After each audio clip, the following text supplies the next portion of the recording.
and I went back to like your first post that you have on here. There now we have like the septic piercing or whatever. septum, and yeah, then, yeah. I don't know if you know the videos after are not working anymore, like the sound. Oh, from way back. Yeah. I noticed that as well. So I didn't know that. yeah, so the sound isn't working, but it seems like you're naturally a pretty like funny guy. You're a charismatic guy. You're pretty funny. I dabble. You dabble. But so when you started up your social media, did you think like this is where I'm going to take it, or it was just like I'm just going to have some fun and let it kind of like lead where it wanted to, and then things started to unfold, you're like, oh fuck, I'm good at this. Because I also noticed like your confidence and like it's changed so much too from then. Oh yeah. Yeah, like you're just like the way you present, the way you talk, it's so much, it's very different. Yeah. It was, and this podcast has been, we're talking about organic growth here for everything, and I guess it's kind of falling into all aspects, especially into my content and me as a person. You know, I've just grown, and I've grown on social media in the public eye. Yeah. You know, I've been crazy and drunk and funny, and I've been, you know, I've been at my worst and I've been at my best on social media. Yeah. And I don't hide that, you know? Yeah. Because I've seen some of that. I've seen some of that stuff. Yeah. Yeah, the authenticity is real. yeah, the growth is undeniable. Mm-hmm. Is it? So I could go into social media for you for so long. Like, there's so many different ways I could take it. Was there like a point, I guess, because how long have you been doing it now, would you say? Round figures? 8-9 years now. 8-9 years. Yeah. Almost a decade.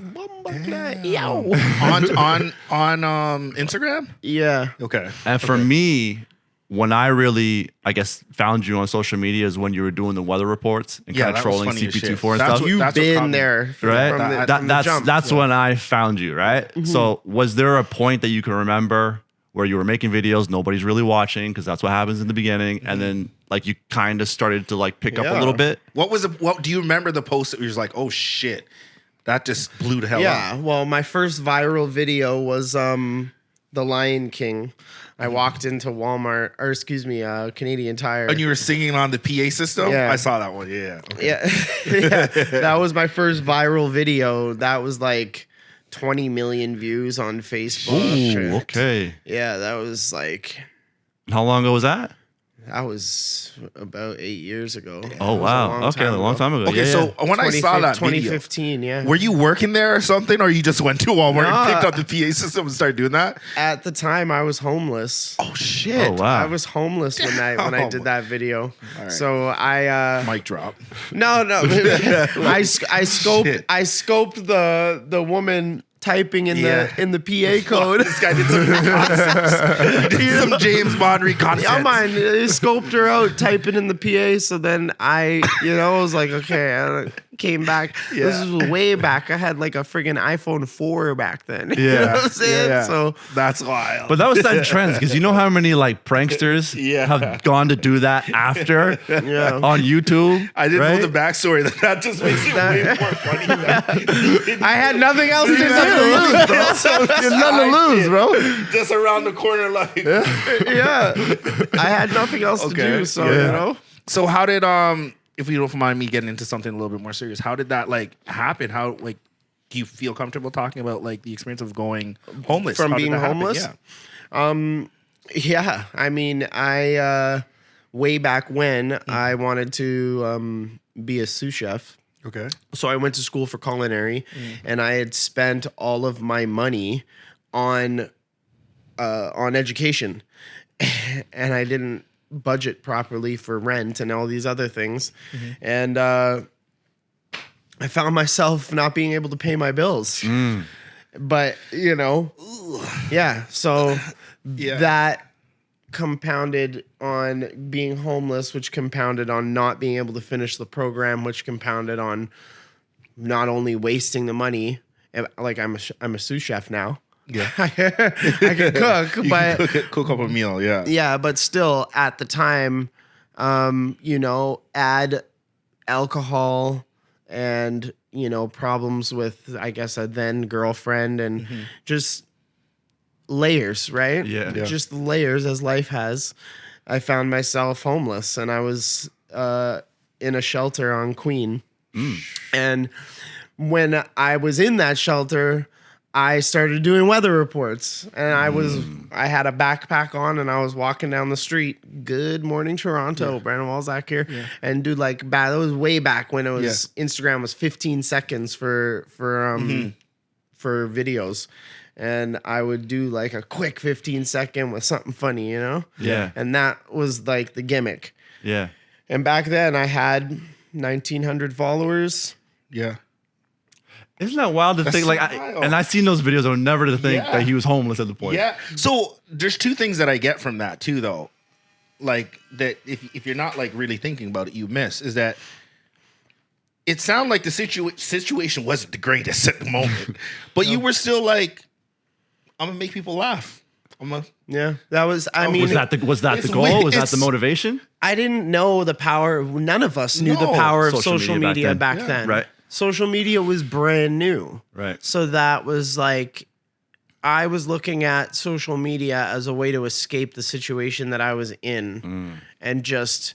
It was my window to the outside world to be funny and to do this and to do kind of and grow, you know? And yeah, like the homeless thing was the very beginning when I had the septum piercing, up until about the beginning of 2016. That's when I like hit like 20K. And it was like, then Instagram was taking off. Yeah. 2016 So was a it. fucking year. Yeah. And I don't know about you guys, but 2016, like summer 16 was the year. Yeah. I don't know. There's something magical about that year. Like everything that happened. I met some of the hottest girls. I was super like, the fame was exploding. Yeah. Instagram was different. You know what I'm saying? Yeah. Toronto was different. Yeah. It was a vibe of a summer, and in that summer, I got my first little apartment. I had a tiny little, literally, bachelor that was like a cube. It was fucking. It was small, but it was small for, you know, just anybody else. But I was just coming out your the own street. spot. Now you're like, I have a home. I have a home. Yeah. So it was this tiny little room, but I made the most of it. And that's where I really solidified my icon of being a cultural ambassador for Toronto, you know? That's where I came up with Bibbidi and SK, where I came up with the Gushers gang, where I came up with, you know, a lot of these characters with the Toronto slang. And I popularized the Toronto slang on social media. Yeah. And my following went from 20K to 100K in a room literally from this wall to here. Damn. Like it was a tiny room. Yeah. Yeah. So yeah, the first thing was I wanted to say was like it just shows that some of your character that, you know, maybe you weren't in the greatest place, but you wanted to make people laugh. You still had jokes. It was an escape for me. Yeah, it was an escape for you. But it also it kind of tells me that you're kind of like an all or nothing type of guy, because you spent all your rent money, whatever. You're like, this is my sous chef thing. Maybe it wasn't done the smartest, but you have to learn, right? You have to. You're young at that time. You know, you got to make mistakes. Yeah. Which seems like kind of you're doing the same thing now. It's Going all or all in. nothing. Yeah. All or Yeah, going nothing. all You in. say that again. But it's a little bit more calculated now, because you can Yeah, take man. what you've learned from before and be like, okay, I'm going to get rid of all of this stuff. I'm going to, you know, I have a plan. I blah, blah, blah, blah, blah. And it's a little bit more Yeah. orchestrated, like properly orchestrated. That's just what I get from it. Yeah. 100%. I'm definitely an all or nothing type of guy. And then with the clarity of sobriety, I'm able to achieve like massive goals, like building that bus in less than 6 months too. I can't wait to like see this bus now. We definitely got to see it. I'm gonna send you guys B-roll, so I don't know if you Put it want in? if you Yeah. clip it, but Yeah. I'll send you all the B-roll I have. I want to talk about you brought up your character real quick, and since we're on the topic of social media, so you do your videos, your comedic videos. For me, what really attracts me to your content is when you're authentic. I love when you're live and you're talking like how you talk now. That's what it's like. I guess you have the 6 at 6 and then you have the real you, Brandon, right? Yeah. So where do you plan to take it? Because I know for me, like on social media, I was once that like character, but it wasn't me. I was like trying to almost be funny and like trying to like please the crowd. I wasn't me. I wasn't myself. So I hated it. So I got rid of that Instagram, started my own stuff where I'm just me, Troy, which I love. Yeah. Where do you find yourself taking it, especially now that you're transitioning from Instagram to YouTube? Do you find yourself being more the 6 at 6, that character? I'm 100%. And that's so funny that you say that because I know exactly what you're talking about.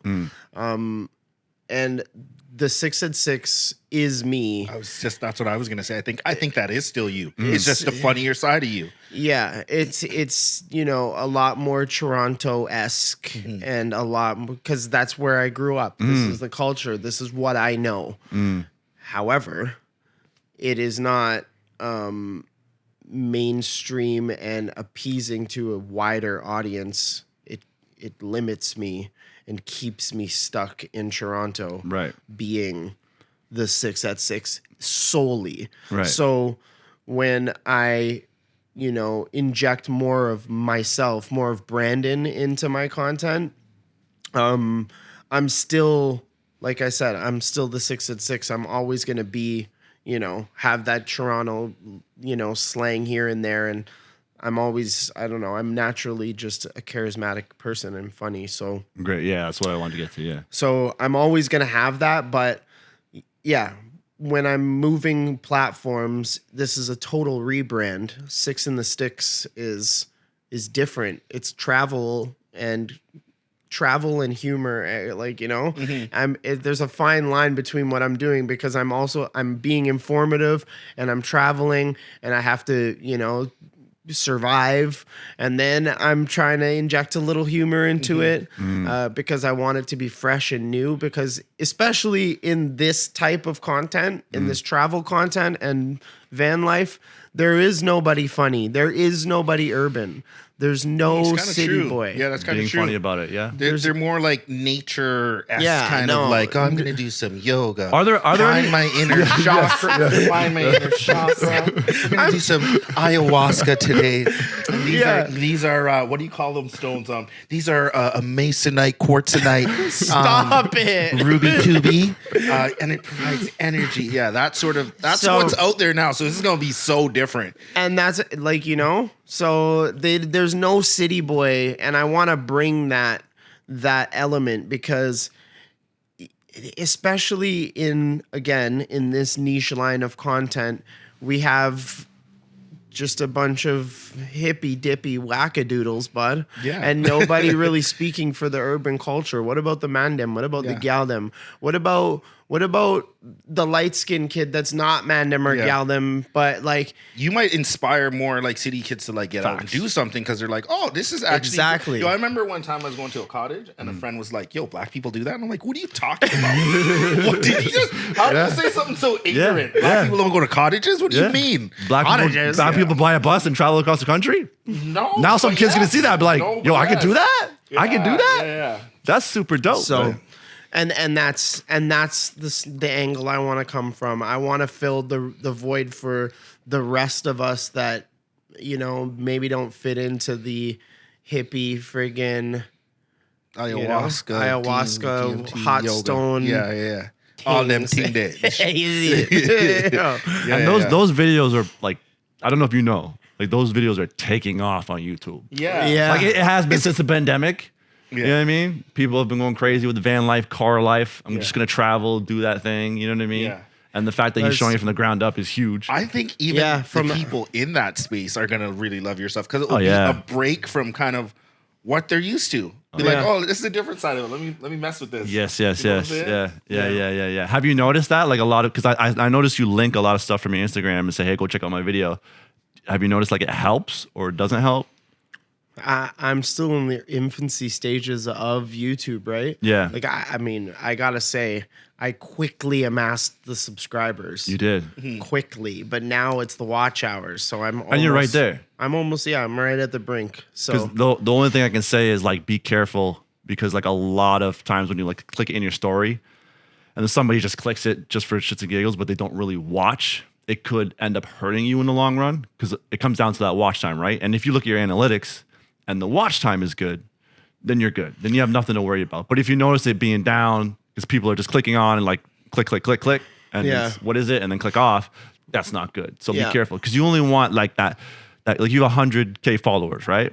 I don't know how much you think of that is actually like, I guess, like your loyal followers. But that's who's going to come over and actually support you and actually watch the 15-minute video from the beginning. And that's who you want. So what I'm trying to say is like sometimes don't even just like look at the amount of subscribers or even followers. Look at who's actually watching the content. That's who you want on your channel, you know? Yeah, my 'Cause it hurt you in the analytics end. right now, especially like from, like I said, the rebrand, the analytics are actually pretty impressive. Fantastic. Good. Especially like watching the amount of people that are sticking around for the whole video. Perfect. There's more people watching the whole video right through to like right where where the other links pop up. Yeah. Like The cards, they I watch think they call them, right or to something, there. video cards or something. Yeah, the cards. You know what I'm talking about. I've seen the analytics, like the drop off where I want it to be. So you have a loyal following, which is again is huge. Yeah. Because a lot of people you see with 100,000 followers on Instagram, I'm sorry, they're not real. No, You don't and- actually and have they've 100,000 paid followers. They've paid for Oh, yeah. 40, Yes. 50,000 of them to inflate that number. Yep. Yeah. So And they can't get out of what they're so tied to like a specific character, maybe Yes. if you want to call it, that they Yes. can't venture outside of that because people only go to them to see just Yeah. But Yeah. they're thing. interested in you, Yeah. which I don't think you understand how powerful that is. Oh, no. And that's I why I get it. I know, like I've never been so sure. If you keep doing what you're doing, you get on that bus and you travel and you be you will blow up. You are going to Thank be you. huge when it comes to YouTube and creating content. You are that guy. You have everything that it takes, and I see it in you so much. bro. That made me Like, feel 100%. nice. Thank you. 100%. Nice up. No, Yeah, man, yeah. as a I man, gotta bro. say, I appreciate that. We don't big up because each other I up enough, so. I feel like that in my heart. So to hear somebody reiterate that, Yeah. and not just reiterate it, but say it in a way that it is direct, and I appreciate that, man. Thank you. Take I know, right? Yo, truthfully, I'm about to blow up still. You niggas don't even know. take us back real quick, man. I want to know like what kind of kid you were, man. Were you the alpha kid?